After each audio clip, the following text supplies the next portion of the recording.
ይሄ ሁሉ የስድብ ውርጅብኝ ለወራት ሲወርድ እሺ ዝም አላችሁ። እሺ ይሁን፣ እሱ ድርጅቱ ሊዘጋ ነው 31 ሰራተኛ ላባረር ነው ስል አይዞ አይባልም? ችግር የለውም 31 ሰራተኛ ቢባረር ማለት ነው። እሺ ብዙ ነገሮችን የተረዳ አይመስለኝም። ብዙ ነገሮች አሁን እሱም የደከምንላት የለፋንላት በፍቅር እንቅልፍ አተን የሰራንላት ሰላም ጸጥታ በሌለባቸው ገዳማት ሁሉ ተራሩጠን ማስተዋወቁ ብቻ ነበር፣ በቂ እኮ ነበር እኮ እሸቱ። ማስተዋወቁ በዛ በገዳማች ውስጥ ገብቶ የአባቶችን ስቃይና እንጉልትን ማስታወቂያ ስንት ነው የሚከፈለው? እንደ በቴሌቪዥንና በሬዲዮ የሚሰሩ ማስታወቂያ ሰራተኞች እኮ መልታይ ሚሊዮነሮች ናቸው። ማገዙን ቶ እርዳታ ማሰባሰቡን ቶ መስጠቱን ቶ ከኪስ አውጥቶ መስጠቱን ቶ የስድብ ውርጅብኝ በቃ ልጁን ቤተክርስቲያን እንደገባ ውሻ ያካልባል። ይሄ አጠቃላይ የኢትዮጵያ ታሪክ ነው። ብዙ ሰው አያውቅም። አሁን ይህ ጉዳይ የልጆች ዕቃ ይመስላል። ጥሬዎች ይሄ ያግጡ ትክክለኛ ማንነት ነው። ኢትዮጵያ ሀገሬ ሞኝነሽ ተላላ እየሞተልሽ ሳለ ጎደልሽ ወላ ሙሰኞች፣ ዘራፊዎች፣ ገዳዮች አገሪቱን ያሰቃዩ መከራ ያሳዩ እንዴት ተንቀባረው እንደሚኖር እኮ እኛ እናውቃለን። ህዝቡ ግን ከሞተለት ይልቅ ለገደለው ነው የሚያሽቀብጥ። ዘርፎ ቪኤት ስለገዛ መንገድ ይከፍታል። እለፍ ጋሼ ይላል እና መንገድ ላይ ስለማይል አሁን ግዙ በጣም የተለዩ መኪኖች መንገድ ላይ ሳይ ታክሲውም የቤት መኪናው መንገድ ይለቃል። ማን አያውቅም። በቃ ይንቆጠቆጣል። የሆነ ቦታ ከቪኤት ወርደ ሰው ሲገባ እንዲህ ጭራውን የሚቆላ ማአት ህዝብ ነው ያለ። ጭራውን ይቆላል፣ ያሾረጉዳል።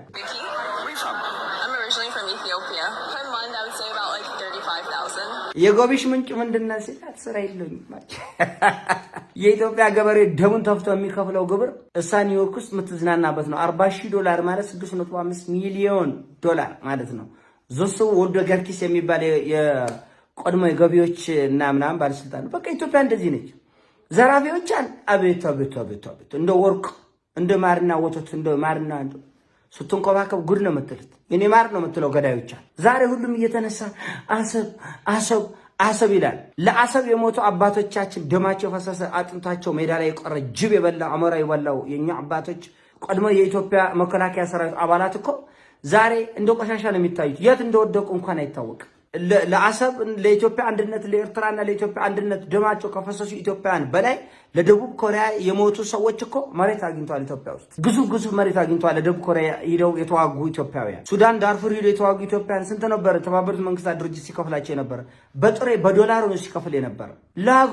ለሀገራቸው የሞቱትን ኮሜዲያን እሸቱ ጉዳይ አይደለም። በነገራችን ላይ እኔ ለኮሜዲያን እሸቱ ቅንጣት ያክል አላዝንም። ምክንያቱም ጂኒየስ ነው ልጁ። ምን መስራት የት መስራት ምን ማድረግ እንዳለበት የሚያውቅ በሳል ሰው ነው። እኔ በስ የተናደድኩት ምንድነው ከሆኑ ሰዎች የሆነ ነገር መጠበቁ፣ በተለይ መንፈሳዊ ሰው አብዛኛው በነጠላ ስለተደበቀ ብዙ መናገር አያስፈልገኝ። ታውቃችኋላችሁ እናንተ ስለምታውቁ ስለምትተዋወቁ ምን ያክል አደገኛ ነገር እንዳለ ታውቃላችሁ። መንፈሳዊ ቦታ ዘራፊዎች እነ ሰማሃል መለስ እነማን ናቸው? እነ መለስ ዜናዊ አዜብ መስፍን ከኢትዮጵያ ሁለተኛ መልታይ ቢሊዮነር ነች። ሰማሃል ዛሬ ለትግራይ ፖለቲካ እንዲህ ሞቱ ህዝቤ ምናምን ትላለች። ሌባ ዛሬ ትግራይ ህዝብ በረሃብ በስደት በመከራ ሲማቀቅ የነ አዜብ መስፍንና የነ ሰማሃል አንድ ብር አይወጣም፣ $1 አይወጣም። ዛሬም በጉርጉር ገብተው የትግራይን ወርቅ ለመዝረፍ ነው የሚፈልጉት። ሰው እየሞተም ቢሆን እየተሰደደ እየተፈናቀለም ቢሆን ህዝባችን እንዲህ ነው። ለገዳዮቹ ያሾረጉዳል፣ ያጎበድዳል። ለሚሞቱለት ደግሞ ይወግራል፣ ያንቋሽሻል፣ ያሳድዳል። እስከ መጨረሻ ነው የሚያሳድድ። አይሆንበትና እሸቱ አሁን የደረሰበት ነገር ሞት ቢሆን ኖሮ እሸቱ አለፈ ቢባል ኖሮ አዳሜ ፕሮፋይልሽን እየቀየርሽ እኮ አቤት አሜሪካ ገዳሜ ያሰራው፣ አቤት እንትን ያሰራው፣ አቤት እንዲህ የሆነው ማለታችን አይቀርም ነበረ። እውነቱን እንነጋገር፣ የምናውቀው ፋክቱን ነው። ኢትዮጵያ ውስጥ የምትጠላው በህይወት ኖረ የሆነ ነገር ስትሰራ ብቻ ነው። አይዶን ነው። በጣም ግራ የሚያጋባ ነገር ነው። እና እሸቱ የለቀቀውን ነገር ሙሉን ዛሬ ነው የተመለከትኩትኝ። ግን ዩቲዩብ ላይ ገንዘብ ይገኛል የሚባል ኮንሴፕት ስላለ ብቻ እንዲህ የሚነቅሉ ሰዎች አሉ። እኔ በጣም ግራ የሚያጋባኝ ነገር ማለት ነው። ሶሻል ሚዲያ ላይ ገንዘብ ይገኛል፣ እየተገኘ ነው። አርፈ አንተም ሰርተ ማግኘት ትችላለህ። ካልሆነ እንግዲህ ምን ታደርገዋለህ? ያስተምረናል፣ መክረናል። ብዙ ሰው እየተናገረ ነው። ወደ እሸቱ ስመለሽ እሸቱ በአገራችን የሚዲያ የሶሻል ሚዲያ ታሪክ በተሻለ መንገድ እንዴት መጠቀምና መስራት እንደምንችል ያሳየ ወንድማችን ነው። ስተት አልሰራም አይደለም። የሚሰራ ሰው ይሳሳታል። የሰራውን ስተትም ለማረምም ይቅርታም ሲጠይቅ ተመልክተነዋል። ያለንን ሀሳብ እኔም ባለኝ ነገር መናገር አይቀርም ተናገር ያለው ግን እና በረታታ ሰው ማለት ሰራተኞችን ከማባረር እስቲ አሪፍ ኮንቴንት ማየት የምትፈልጉ ሜምበር ሁኑ ነው እኮ ያለው እሸቱ። እና የትልቅ የሆነ ሜምበርሺፕ ልመናና እንትን አድርጋችሁ የምታዩት ሰዎች ለምን አንዳንዴ አንድ እርምጃም ተራምደ እንመልከት። ምክንያቱም ሜምበርሺፕ በቃ ይሄ ናቲንግ ምንም አዲስ ነገር የለውም። እዚህ ቲክቶክ ላይ ብዙ ሜምበርሺፕ ያላቸው ሰዎች አሉ የተለየ ነገር ሳይሰሩ በቃ ወዳችሁ ነው ሜምበርሺፕ የሆነ ከኪሱ ሄዳ አትሰጥም።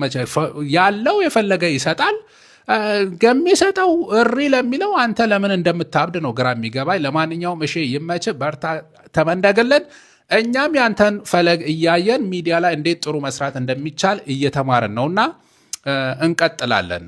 አንተም በርታልን ለማለት ነው። አመሰግናለሁ።